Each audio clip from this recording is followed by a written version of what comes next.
Hi అండి. ఈరోజు special దోసకాయ పప్పు. ఈ ఎండల్లో ఇలా చల్లని దోసకాయలతో పప్పులు కూరలు వండుకుంటే కడుపుకి చల్లగా ఉంటుంది కదా, అందుకనే దోసకాయ పప్పు అయితే చేశాను. మొన్న సంతకి వెళ్తే సంతలో అడుగు పెట్టిన మొదలు తిరిగి బయట వచ్చే వరకు ఈ దోసకాయలు నువ్వా నేనా అంటూ కొట్టుమిట్లాడుతున్నాయి.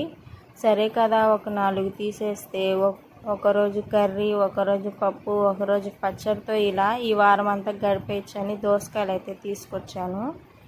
ఇంకా ఉదయం లేచి పప్పు చేయాలా పచ్చడి చేయాలా అనుకొని ఆలోచిస్తూ ఒక అరగంట గడిపేశాను. ఇంకా టైం అయిపోయింది అనుకొని పప్పు అయితే ఫాస్ట్గా అయిపోతుందని దోసకాయ పప్పు అయితే చేసేసాను. ఇలా సింపుల్గా దోసకాయ పప్పు చేసుకోండి, ఫాస్ట్గా ఒక 10 మినిట్స్లో అయిపోతుంది. చూడండి, దోసకాయ పప్పు అయితే సూపర్గా వచ్చింది. వీడియో నచ్చితే లైక్ చేయండి, షేర్ చేయండి.